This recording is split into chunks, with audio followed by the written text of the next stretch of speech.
And because of all those facts, you can just load up the quads to a huge degree with a huge amount of weight without having to worry about limiting factors like your core or your back or whatever else may give out before your legs do.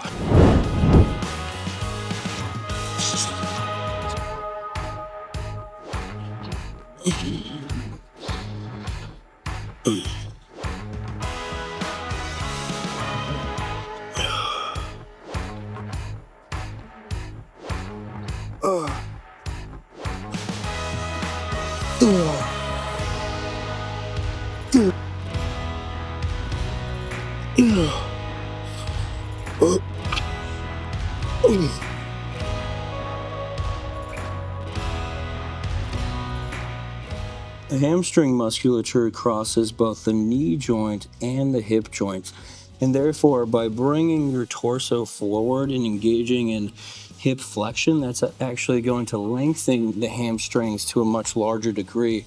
And therefore, while doing a seated hamstring curl, I like to lean forward a bit in order to create that really deep stretch under massive tension, and that will actually increase how much hypertrophy you get as a result by as much as 1.5 times.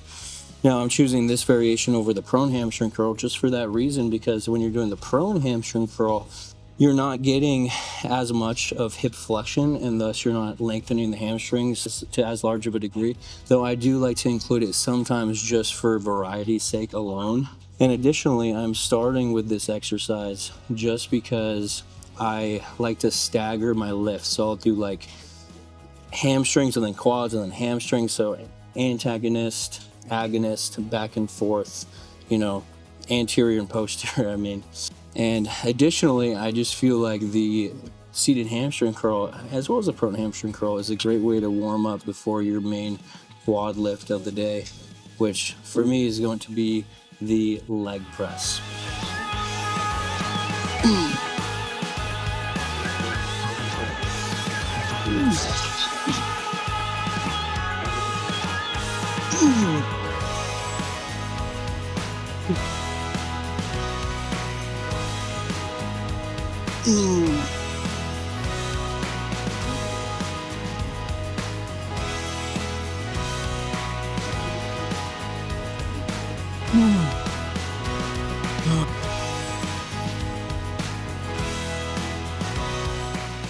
The leg press is such a fantastic exercise because it's basically like a more stable and easier version of a squat. It's like the squat with training wheels.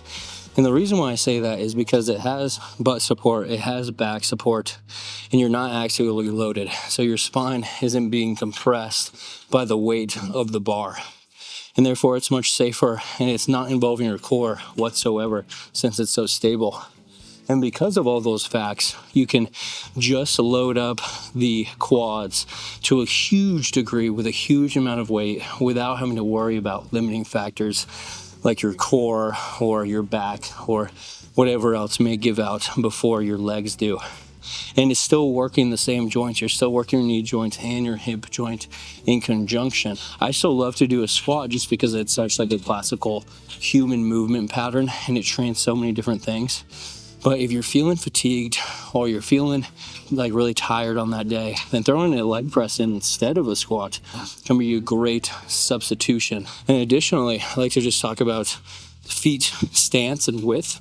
This goes with squats too, but the further out you are, the less quads and more adductors you're going to be training, as well as glutes. So I like to kind of have like a hip width stance to maximize quad activation, because we're going to be hitting our hamstrings and glutes with the barbell RDL next. But additionally, the way that your toes are pointed is going to affect which portion of the quads and which muscles are being hit, because the quads have 4 different muscles.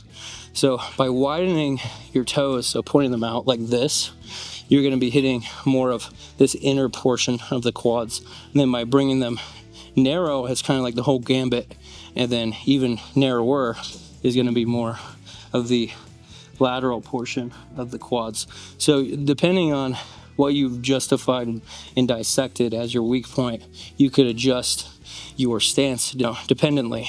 And I just like to highlight something real quick, because it's not actually about your feet position, it's about your knee position, because the quads are only working knee extension and portion of your hips. So your actual feet don't matter, but with an ideal squat stance or leg press stance or whatever pressing lower body movement that you're doing, you want your knee to track over your foot, specifically your second toe here, for the most bang for your buck, so that you're the most centered and thus the most powerful in your lifting.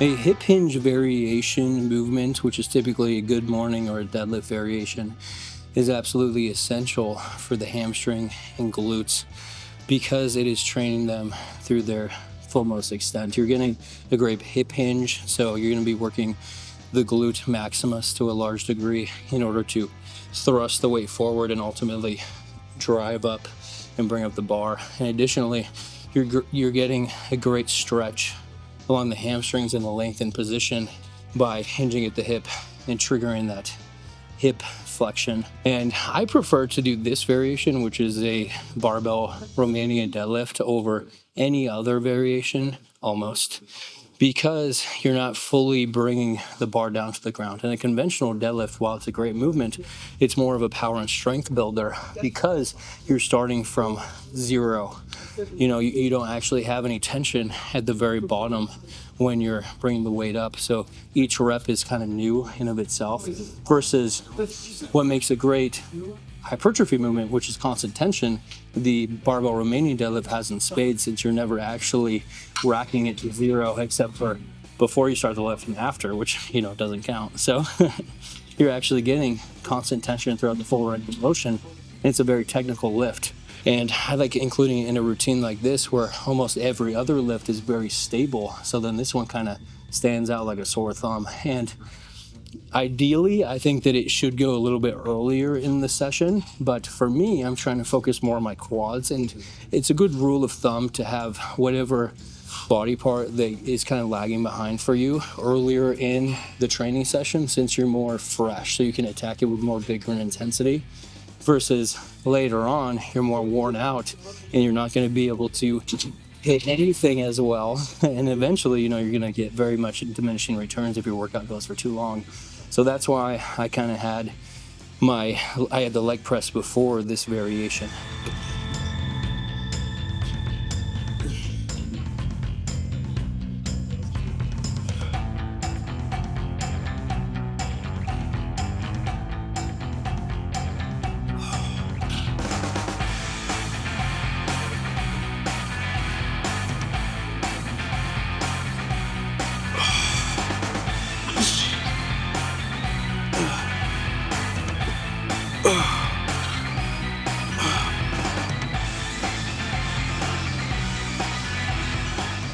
The rectus femoris, which is one of the 4 quadricep muscles, is biarticular, meaning that it crosses both the knee joint and the hip joint, so 2 joints. And therefore, when you're using both joints, for instance, on a squat or a leg press or any compound lift of that sort, you are actually not going to be working it very much at all, at least not the way that you would want to. And therefore, I think that having an exercise where it's working knee extension in isolation is of the utmost importance in order to hit that singular head and not let it kind of atrophy its way behind the other 3 heads of the quadricep.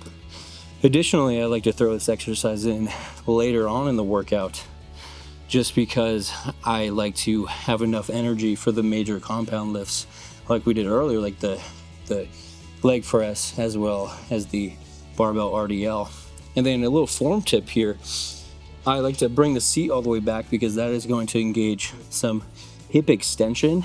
The further away your torso is from your hips right here, it is going to enact hip extension. And by doing so, you're actually going to be lengthening the quadriceps to a larger degree, which is just a fancy word for saying that they're getting stretched.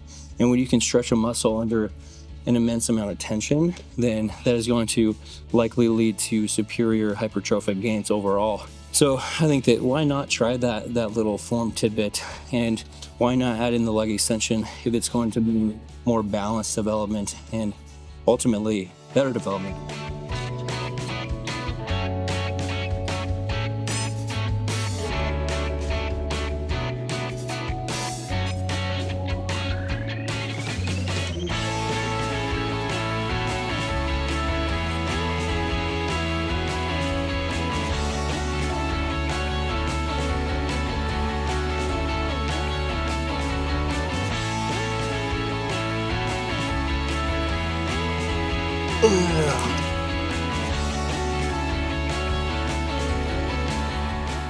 Lastly, we come to some calf training, and I like to throw my calves in last because it is the easiest muscle group to hit in terms of it doesn't really fatigue your whole body, not nearly as much as the other larger leg muscles like the quads, glutes, and hamstrings. And I don't really think that my calves are lagging too much. If they were severely behind, then I throw them in first, like I was mentioning earlier. But since they're not, I'm kind of throwing them in last instead, since they don't require too much energy. And additionally, I'm choosing mainly the standing calf raise variation because the seated calf raise, honestly, it shouldn't even be called seated calf raise. It should just be called the soleus raise because it predominantly only hits the soleus based off of how it originates and inserts, versus the gastroc can only be hit in the standing calf raise. It's hit to a very small minimal degree while you are doing a seated variation. So today I'm only going to be filming this variation, but I'm actually doing 2 different standing calf raise variations just because I'd like to hit most muscle groups with at least 2 variations just to mix things up. It's not only for me just to keep the training alive and just full of variety, but also because I think that hitting multiple different ways of a muscle group and different angles can benefit you moving into the long term of your training. But anyways, guys, that's going to do it for my ultimate leg day. So have a good one. See ya.